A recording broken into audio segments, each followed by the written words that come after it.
Johnson. Okay. Hey, Michael. Hi. Yeah, one of my good friends, his wife had a miscarriage 2 months ago, and I'm up for any suggestions on anything that I could do to help him and them. Okay.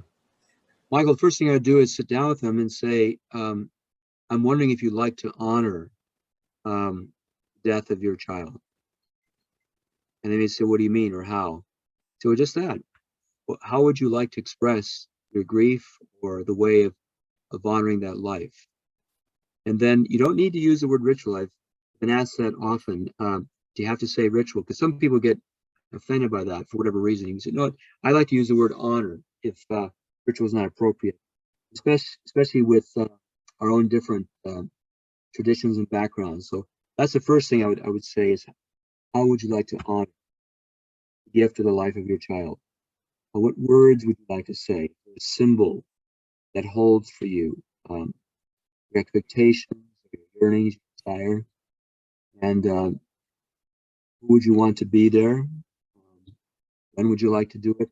So what you're doing is you're helping them without using the words I've given you, something to go through the steps of preparing a ritual. And you can say, I just learned about this type of thing, and traditionally it's been helpful for a lot of people. All right. Thank you, Jim. Thank you. Thank you, Michael. And Giovanni, right? Giovanni has his hand up. Hi, Giovanni. Let me spotlight you so we can. Hi, everybody. Thank you, Jim, for doing this. We've already talked about this before, but Jim, how do you prepare for good ritual?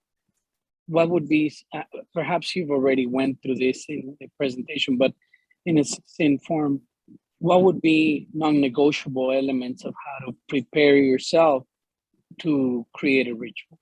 Thank you. Whether it's the preparation before you even created it, or the preparation for just getting ready to do it, I recommend taking some time of silence. We did at the very beginning, because it allows you to let your interior life go deeper. So you're creating space for what's about to happen. It's also a good thing to do as you begin to imagine ways that you like to express what's going to take place in the ritual. It creates that space for your imagination to begin to have some movement and to get excited or energized by possibility of you speaking the language of the imagination. That'd be one thing I'd say. Secondly is, if it's a ritual that's not personal, ask other people who are going to be involved in it. What do you think? What symbols would speak to you about this type of loss or this type of expression? But you alone, if you're going to be doing the ritual for yourself, you alone would know the words you want to say. And again, think about it. Remember the phrase is, we're all ritual practitioners. So you practice and you begin to get more and more of a sense and a confidence about how you want to express this situation in a new way, in a creative way.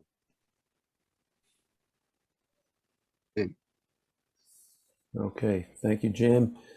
Joe, I see you have your hand raised. And then Steve, Brent, and then Brent. Let me get you on spotlight, Joe. There you go. Okay, Joe. Jim, it's good to see you. It's been too long since the last time we've been together in Albuquerque. I treasure these minutes with you. I have a son whose girlfriend is expecting, and the baby is due in about 3 weeks, and they had an unsuccessful pregnancy a year ago, and he reverted to some prior addiction problems. He seems to have gotten that part of his life righted now. But I really feel like I want to do something. This ritual, this meeting is very meaningful. I really want to do something to encourage him to serve in that role as a responsible father and as a sober father. And I don't know where to begin. I don't know how to get prepare for it quickly. I don't know if you have any insights there. Yeah. Well, one thing, it's more of a warning, Joe. Don't forget, you can't use ritual as a teaching. In other words, Right. you Yeah. can't use it as a tool, because then it becomes deceitful, Right. and it will create a real rift within the individual and the community. So it's more of a warning. Okay. But what I would say is, to your son, when you're talking, does this feel like this time in your life calls for something as a way of honoring this opportunity for you and your girlfriend? Does this feel like a time for you to create maybe a ritual? If he's hard to swallow, you can use the word ceremony, but you and I would know it's going to be a ritual. And what would you like to say in public? Who do you want there? And how would you be able to express or respond in such a way that it speaks to your own integrity?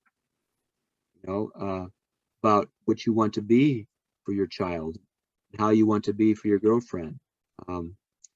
So, traditionally, this is done in tribal understanding that every new life is sacred, and your life as a father becomes even more sacralized.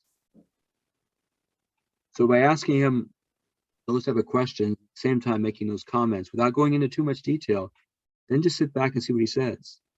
He may say, I'm not into that at all. But, okay, all right. No. But you planted a seed. Right. Planted a seed. Okay. Okay. Excellent. Okay. Thanks, Joe. Thanks, Jim. Appreciate Good to it. see you. Thanks. Thanks, Jim. Steve is next.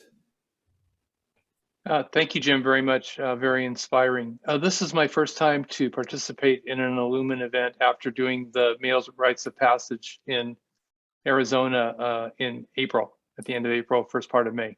Welcome. And thank you. At that event, I let go of the trauma and the suffering around my son being hospitalized 4 times with bipolar depression and ending up in the psych ward. So, the crawling, the screaming and letting it all go was, life altering for me. And at the same time, I work in mental health and have a concern about whether people are ready for that kind of ritual that you described with the young woman. I would love to have my son do the MROP, but, the risk is just too high. So the question is, how do you balance the risk versus the return, and whether somebody is really able to hold that and not be even deeper traumatized? That is an excellent question. And I'll be very honest with you, with everyone on the call today, is ritual can create a psychic break. And you're wise to not only know that, but to speak to that. It can. The key, and this is why perhaps it's harder now in Western culture, but especially in our own culture here in North America, the predominant culture, is this. The key is having a strong, supportive community. So and this is why, speaking for Illuman, in leadership in Illuman, is that why we have found as men how imperative it is not to just bring men to the MROP and say, okay, good luck and keep warm, well fed type thing. But no, we strongly encourage that they get into small groups, to do counsel regularly, and to build support networks. Because you're right, those who would be unstable in any way, it can really tear them apart. When ritual works well, it's a putting together. But when the stability is not there, it can destabilize.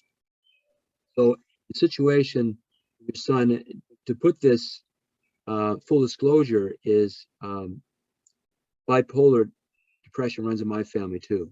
So I'm very much aware of that. The brother of mine that ended up in a mental institution, he went through the MROP with great success. I was there as a weaver, so I kept a very close eye on him, and it was very humbling to be there with him.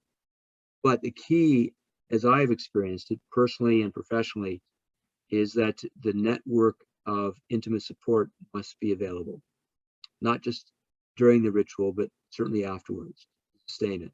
That's why that witnessing community is so important. Thank you, Jim. Sorry, just as a newcomer, what is Emerald P? I've heard that mentioned a couple of times, but I have no idea what it is. Men's Rite of Passage. Oh, MROP. Yeah. Okay. Yeah. Men's rite of passage. Okay. Yeah. And then EROP is elders rite of passage. So that's shortcut. Yeah. Okay. Does that speak to your question? Yes. Thank you. You're welcome. Thank you. Is it D. Arnold is next? Hey, Arnold. Yes. Hi, Jim. Good to see you. This isn't a question so much about ritual, but if you could speak somewhat to, I think for me, how I see them sort of as social archetypes, like a figure or somebody politically is one I'm thinking that people seem to rally around, even though it may be shadow or even good, or even something like, a celebrity couple going through a trial or things like that. How many people focus on something like that? What kind of is going on in terms of, as a community, what are we trying to deal with?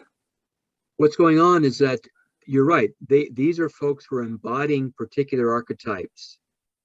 And for most of us, these archetypes are in our shadow.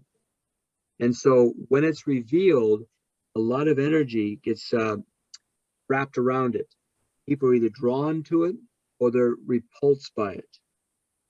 So this is the very type of thing that C.G. Jung warned us about. He was asked several times near the end of his life, do you have much hope for Western humankind? And he said, no, I don't. He says, not unless they're willing to honestly deal with their shadow. He meant that both individually and collectively. So what you're saying, and what's happening now from that perspective, depth psychology, exactly that. That people are saying and doing things they never dreamed of, and it's creating a negative kickback. And it's not just, in society, it's in church, it's in every level of our lives. So it's one of those things that how we would protect ourselves is for us to go deep into our own interior and to begin to befriend our shadow. Because without that befriending, then we can get sucked up right into it, for good or for ill. Yeah, well, I know one personal thing that like kind of going on right now is I had responded to borderline. I know what as a chaplain, and then with this stuff also kicking on, I'm finding these things kind of coming up. I see my spiritual director and stuff, but it's a time, much like you said, a time of energy and things like that that I've just got to sit with for a while. Yes. And find, yeah. Thank you for saying Okay. That's exactly what you need to do. Just sit with it. And Yeah. because think of it as messengers from within you. Yeah. And whether you do it in a dialogue format, a psychodynamic format, journaling situation, whatever works for you. But yes, ritual could help you find your way through that darkness. What is it that you need to let go of? Or, for example, for me, I've had to let go of old, outdated images of the church. Mm-hmm. I've had to let go of ways that I wish my family would be. And finding ritual ways of expressing that so you can live in the present. And keep in mind that whether it's our dreams or our projections or these type of things that get put on in society, all of those are just trying to wake us up to some interior truth, or as Jung would say, to some interior balance. Thank you. Yeah, thank you, Jim. Thank you. Jim, there was a couple questions in the chat, and then we'll get to the 4 hands raised. One of them was, does the CAC have your book, Creating Rituals? Last I heard, they don't, but it's published by Paulus Press. Okay. But I'll be honest with you, the cheapest is Amazon. Okay, all right. And the Amazon link is in the chat. You just have to scroll back a little. Somebody had posted childhood molestation ritual as an adult. Yes. Any thoughts, Jim, on Absolutely. I didn't get his permission to say this. I won't tell you his name, but one of the men that I work closely with in Southern California, actually, he was one of the victims of clergy years ago. He went through a powerful liberation with the ritual he set up. It was something that he knew he had to do, but he kept putting it off for years. But it helped him to liberate in such a way that he's now sharing it publicly. So yes, even the most traumatic dangerous, painful things, ritual can help the process. It's not magic, help the process of healing. Because what we're doing is we're speaking to a deeper truth, a deeper interior, what we call mythic reality. Mythic reality. In other words, it's bigger than us. It just so happens, I'm really excited to share this with you, that we just got permission that we're going to be able to start, I guess you'd call it an experiment, to work with first responders in Southern California. Catholic parish has been willing to subsidize it and to support it. And what we want to do is to present what is now being called post-traumatic stress growth, by helping these individuals reclaim their dream, why they became first responders, and to be able to help them to realize one of the avenues we'll be teaching them is ritual and counsel work. All these type of things is to help people realize that no matter how traumatized we've been, we can find our ways out. Now, the thing that's troubling a lot of people is we don't become healed of trauma. That's not the goal. Rather, we're looking for integration. Ritual helps us to do that, to integrate parts of our story that we don't like, that's toxic or painful. But because it's happened, we don't want to live in denial. Dipping into theology, salvation is pain, suffering, failure, sin, call it whatever you want, confronted and transformed. And so that's what ritual does with a trauma like that. It helps the person say, okay, this happened. Now this happened, how do I want to live my life? All right. And Jim, you said post-traumatic stress. What did you Growth. say? Growth. Growth. Growth. Okay. PTSG. G. Got it. Okay. Thank you. All right. I'm just taking the questions in the order they're here. So it's Brent, Eve, Bill, and Al. So that's the order. So Brent, you're next, then Eve, then Bill, and then Al. Yeah, unreal timing for this event for me. I literally just finished your book a number of days ago when I saw this advertised. So yeah, as I read the book, and hearing you again tonight, like the references to ritualists, and I would love to work with a ritualist or I don't know if there are workshops or something that would help me go through the process of creating some rituals. You know, I really would appreciate like going through some more of the concrete steps of getting there. Sure. And I was like, I said to my partner, I was like, can I just hire Jim? I wonder, like, so. Well, Brent, yeah. you know, it's have you made the men's rite of passage? Yes, Oh, the you John have. Knox Ranch 2019. Okay, gotcha. Yeah. The reason I asked is because the Solarize event, that normally was one of the workshops. It wasn't just me, but some of the other men who've gotten really involved in ritual practicing were offering step by step. So I honestly haven't seen what's going to happen this year, but I can pass it on to leadership that if you could make it, put a workshop out like that. What I would recommend, though, is thank you for your humility. Is if nothing else, if you know like a mentor who feels comfortable working with you, that would be something to look at. You and I can connect. I can give you some direction in that, how to go about that. Okay. I'd appreciate that. Okay. All right. Thank you so much. Sure. Yeah. Thanks, Jim. And we have about 10 more minutes. So Eve is next. And thank you, Eve, for the link in the chat. I saw you posted in the chat. Yeah, I posted something about miscarriage for the fellow. Oh, great. It's just a small thing, but it's a place to start.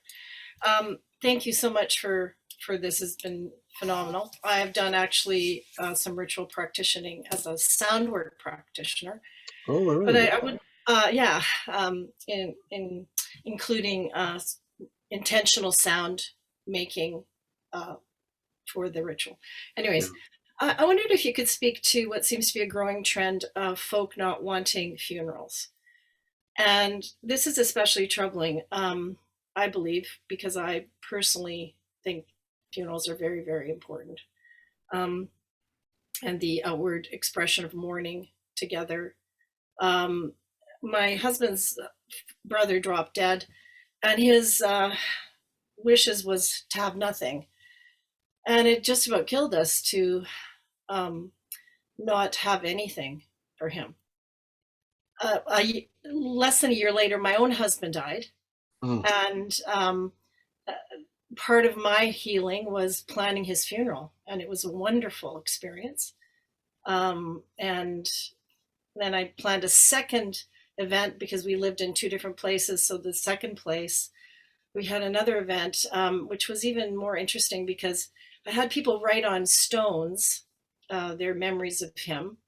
And then he was a sailor, and he had a bunch of people who sailed. And those friends took me out on their boat with the bowl of stones and witnessed how I read each one of them and then threw them in the lake. And it was amazing. yeah. But the interesting part is that finally we had an experience of something for this brother that died. This was after my own husband had died. He didn't get to partake of this. Yeah. And I went, and it was just awfully painful. Anyways, if you could just speak to that trend of people, of this false humility. I don't know what even to call it. That Not is wanting a great funerals. question. No, thank you, Eve. Thank you for the opportunity to speak to that. From my professional experience, well, personal experience, has a lot to do with the fact that in North America in particular, we don't want to experience pain and grief. It's a feeling of failure. And in this hypersensitive time, people just want to go there. But see, what people don't realize is that that grief's got to go somewhere, and it goes into the unconscious, and it comes out in ways that are inappropriate.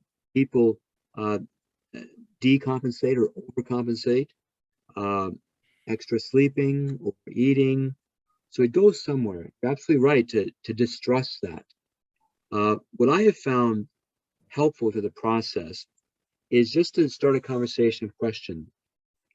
Okay, you don't want to be honored in a normal funeral, but let's suppose if you were to be honored, what would you like to happen?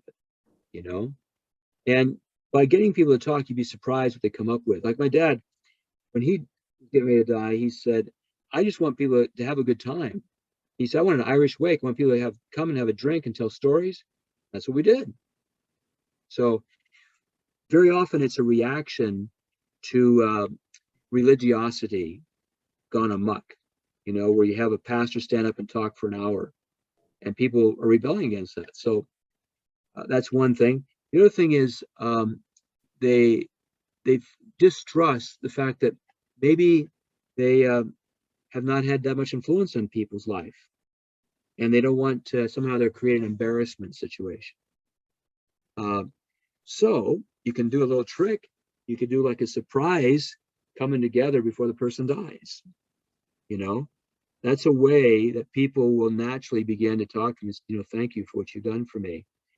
And at some level, every human being wants to know their life has made a difference, but they're afraid to find out if it did, even with their own children, grandchildren, friends, you know, brothers, sisters. So it's tough. You know, I do this for a living, and I have a hard time with my own family because, oh, stop that, Jim. You know, it's like, okay, I don't push it, but when it works, they come back and say thank you. So Thanks, Jim. thank you. Bill's next. Bill Weber. Thanks, Tony. Al. Jim, thank you so much. It's clear a lot of your examples are for adults that know that they need to deal with something. I was especially taken by your example about new situations with tweeners or teenagers, those, as you put it, are in the liminal space of life. And especially the example you used of the driver's license. And there's some of us that are trying to go through a similar kind of ritual forming for the other new situation for that age, which is getting access to this powerful thing. Yeah, you're right. And what I'm challenged with is you gave a lot of good examples of how to involve somebody in the process. And I didn't know if you could expound a little bit on how you highlighted it with the car keys. You said this is society trusting you to be wise and safe and responsible, which is very similar to the phone. Exactly. But then you said they had a follow-up dialogue to kind of get into that, which seems to me that opportune moment, especially with a tweener, where you can engage them and kind of get them to digest, even though their attention span is so short. Yeah. But just say a little bit more about how you can get them to actually start with those layers of understanding that everything has empowerment and shadow to it, and how can you plant a seed that you can follow up on that dialogue with that. Yeah.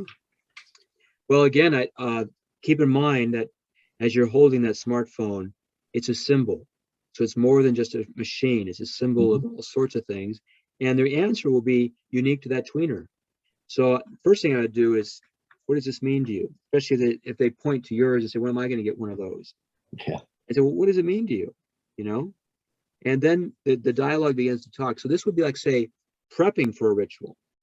Say, they say, well, it means my friends, connection with my friends. Okay, what else? And by having the conversation, you're opening up their imagination to see that it's the both and. And not that you need to tell anecdotes, but at the same time, remind them the both andness of anything, any machine, any person, any aspect of life. There's the light side and the dark side. And then ask them the question like, okay, I agree, those are some things that can be very helpful to you, but how are you going to deal with the dark side?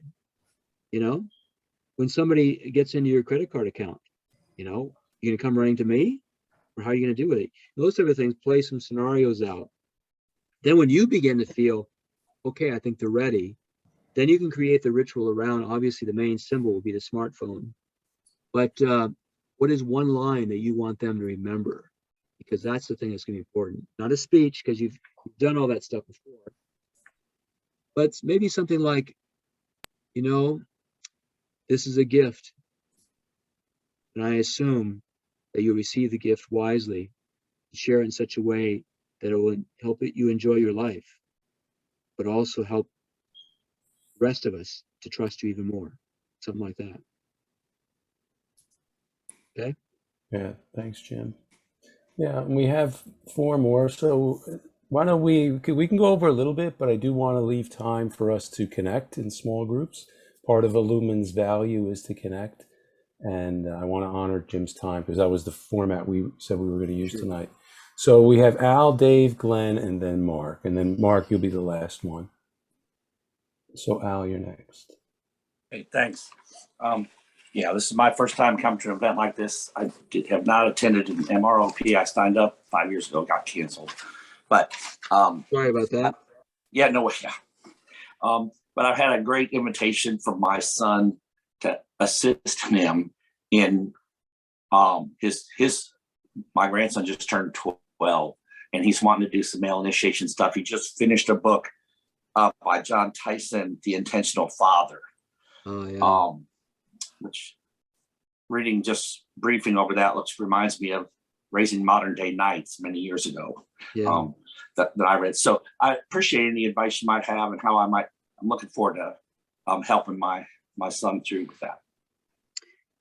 Boy, it's a great question. I tell one of the stories that I stumbled on, to be honest with you, with my own nephews and my father and my brothers, is after connecting with Richard Rohr and going to the MROP and all that, I began to think about our family and thought, we need to start this now. And so the very fact that you've been approached is a big step. So just ask questions like, what would you look for? What would you want? Like when I was his age, I thought there actually was a book, How to Be a Man, and all the men in my life were hiding it from me, because my dad wasn't talking about the real issues. But then you can say, and I think you'll really grab his attention, how'd you like to go away for a camping trip? And we can look at some of these things. And on the camping trip, you and any other men that you want to bring, because the energy between a father and or a grandfather and the boy itself can be too hot, too direct. So you diffuse it by bringing in more men either the boy respects or members of the family, so they get a broader sense of the larger community of men, because an individual man does not initiate another man. It's a community of men that does it. The same is true with the boys. So what we did was I brought my father, my brothers, and myself, and then the nephews. And we went away for a camping weekend. And in the weekend, we built in fun things. And the things we did, they all had meaning. Said, okay, we're going to climb this mountain, guys. And it was a hill. But at the bottom of the hill, I said, I want you to pick up a rock. I want you to think about what is one thing that you like to change in your life or that you need to let go of. You're going to carry that rock with you in your hand or in your pocket, whatever you want. We got to the top. And I said, I want you to say something, either out loud or inside yourself. Are you ready to let it go? And one by one, they dropped it down. I said, now don't you pick this up again because you've let it go. So it's a very timid, simple little ritual for them so that they could find everything they was doing had meaning. The fathers cooked their meals until the last one when the boys had to cook the meals for the dads. Life is about service for us men, okay? Even the games we played, we didn't worry about who won, who lost. We're a very competitive family, but it was like, okay, so you lost. What's that mean to you? And that type of thing. But the thing that really captured them was the stories. I told some of the stories that are an important part of what we call manhood in the Western civilization. Some of them are very famous that you've heard of.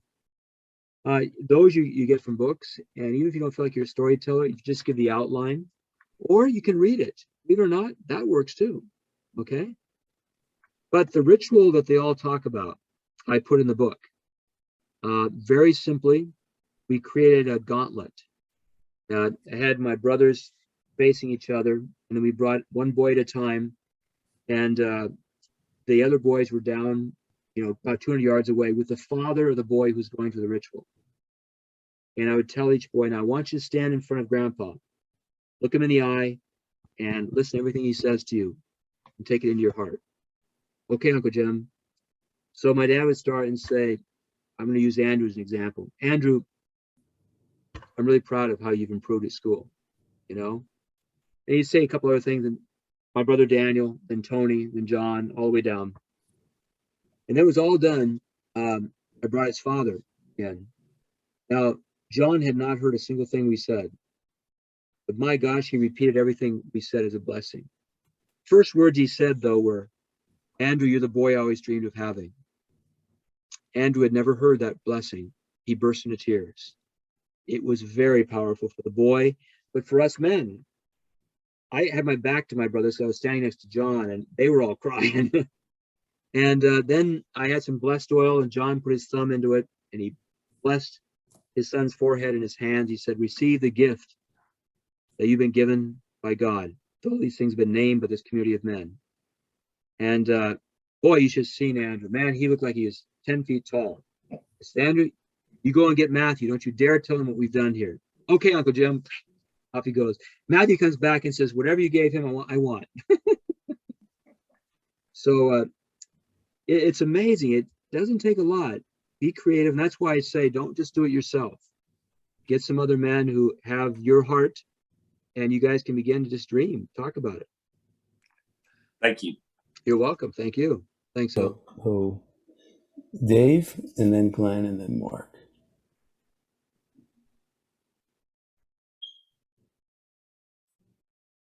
Dave, I think you're muted. Yeah, are you muted, Dave? That better? Yeah, there you go. My wife and I were separated for 3 months or so, and are back together, and things are going well, but we were talking maybe about doing some sort of a renewal of our vows, that sort of thing. But this discussion of ritual has got me wondering if there might be some, if you could just give me some thoughts about meaningful ritual with us coming back together and starting our life again over. Wow, you have summarized everything I said in the last hour. That's great, Dave. I'm glad to hear that. Yes. I totally agree. Well, I think it would be good. I mean, obviously, you know your wife, but it's important that you speak to the heart of your wife. Say something like this. Honey, I'm really serious that we change our relationship for the good. I don't want to go through this again because it was hell for me. I know at some level it's probably been good for both of us to take a step back. But what do you think about us creating some sort of ritual or ceremony or something that honors us at this stage in our life? If she says yes, then say, how about if we plan it together? And then say, for example, does it feel like you want to make some new vows or promises? Does it feel like we need a new symbol, this change in our life? When do you want to do this? Where do you want to do it? How do we celebrate it? Will this be a new date in the story of our life together? We honor this date from now on. Those type of questions will let your wife know you're deadly serious about making this work and making it real. Okay. Okay. So the key for she may need more than one symbol, but maybe you won't. But the key for you is to create it in such a way that, wow, forgive the religious word, we're pastoring a new reality here between the two of us. It's a sacred reality. That's beautiful, Dave. Awesome. Thank you. You're welcome. Thanks. Glenn, you're next, and then Mark. Hi, Jim. Thanks for Glenn. sharing. Hi. Thanks for sharing on this and your work on this topic. And our family dog is nearing the finish line. He's kind of in palliative care now, and I'm planning something, around this space. My own MROP was in May of this year, and the grief work and the rituals are so, just a new perspective on experiencing these things that, as you said, as post-rational Western people, we tend to compartmentalize and just kind of waft through these transition times. But my specific question is involving my son, who's 4, and I'm looking at, kind of the needs for, as you listed, for a ritual. And it kind of seems like if I was designing something for myself, speaking to my own subconscious.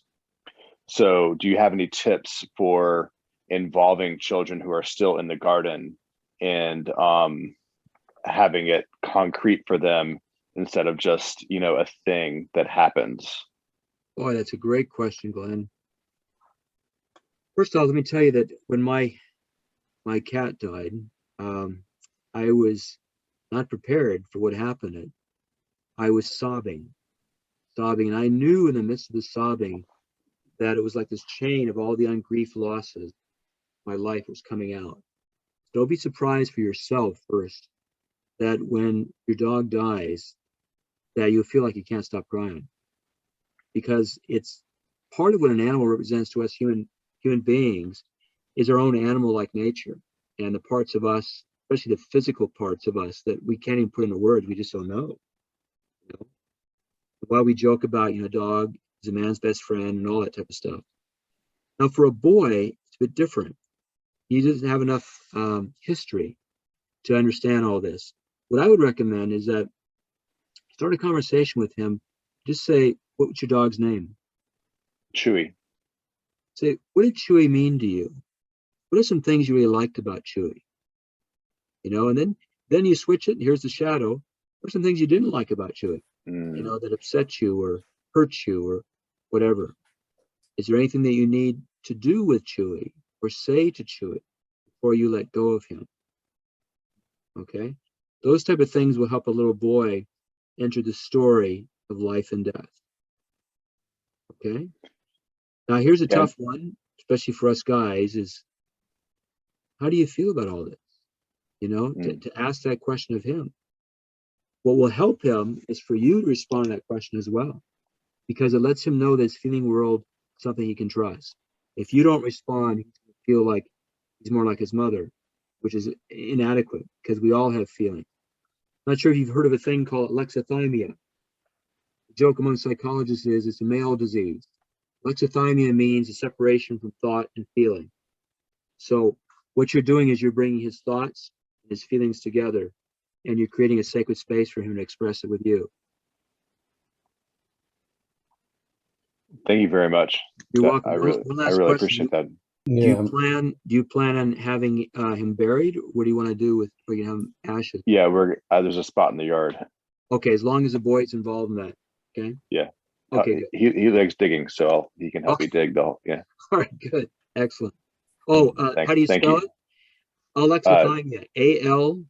ALEXIATHEMIA. alexithymia.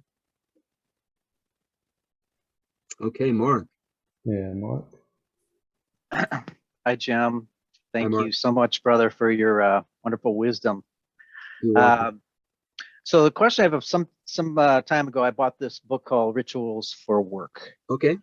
50 ways to create engagement, shared purpose, and a culture that can adapt to change. And in it's a number of ideas. Here's the failure wake party. Celebrate failure to give license to take creative risks. And another one is smashing the old ways, making a profound change in direction. And in the beginning, it has some of the principles of what it takes to have good rituals, and some of the things you mentioned, intentionality and symbols, timing. One of the things I didn't see is the sort of engaging the shadow. And I'm just wondering your thoughts about kind of using something like this, meaning with an intention to change culture. Is it even possible, or any thoughts about that?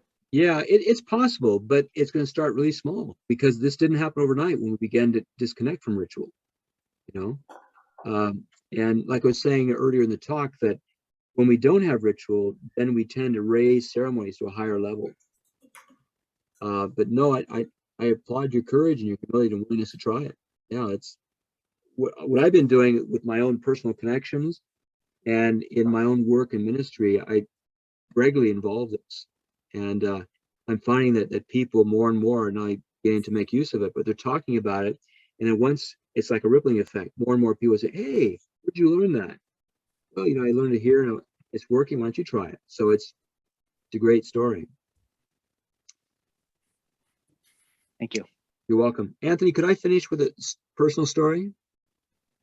Sure, Jim. Yeah. Okay.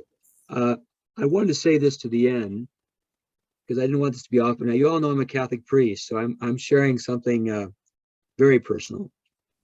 You all remember in the Catholic Church back in 2002, there was a very difficult and painful awareness.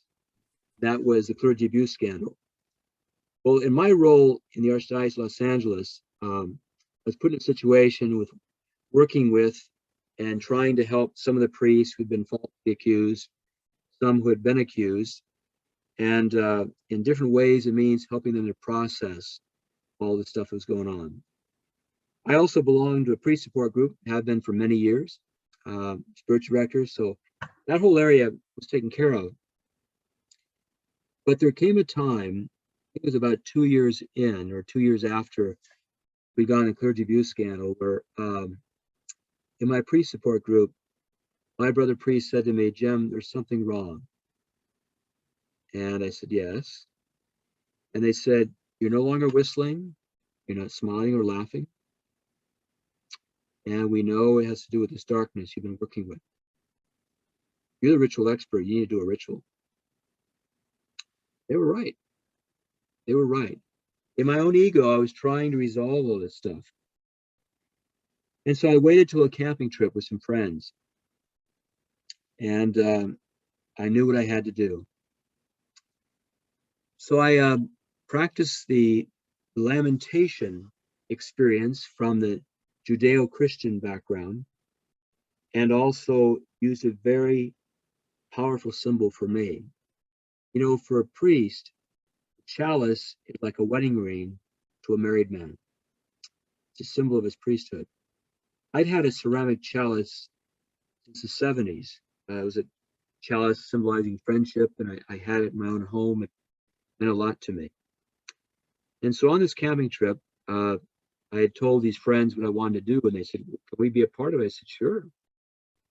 So I stood up and I just began to call out to God and the universe my anger and my deep sadness. And the others just said, "We hear you." Then it was their turn. It was like this choir going back and forth. And just kept speaking until I got all of it out. And then when I finished with that, I knelt down on the ground, and I had this big, large, flat rock. And I placed the ceramic chalice on top of it, picked up another rock, without saying a word. I just smashed the whole thing to pieces. And I got to tell you, I was so stunned by my own action, I froze. And I felt that something had finally broken inside. In other words, the action mirrored what happened, is that what had broken for me was my image of priesthood, my image of the church. It needed to break. And ever so slowly, I dug a large hole, picked up all the pieces I could find, put it in the hole, and then covered it with that big rock, and I walked away. I knew something had happened inside of me, but I didn't know what. About 2 or 3 weeks later, I felt this lightness in my spirit that I haven't felt many, many months. And I began to realize what had happened was that I had a new image of priesthood, fallen priesthood, human priesthood, a new image of church. That particular ritual saved my life, my ministry, because I was thinking about leaving active ministry. That's how deep the pain was. But that one ritual was a lifeline for me. And it's one that I still remember and hold close to my heart. And I must admit, my interior life now is much more calm, more accepting, especially the dark and painful and different and strange. It helps me weather the storm. So, brothers and sisters, thank you for this time of sharing. I really honor your time, and thank you for your courage to ask these questions, your willingness to do the work. I mean, it all starts one step at a time. Many blessings to you. Thank you, Jim. What a treasure, what a gift this was for everybody tonight, and we have it recorded. So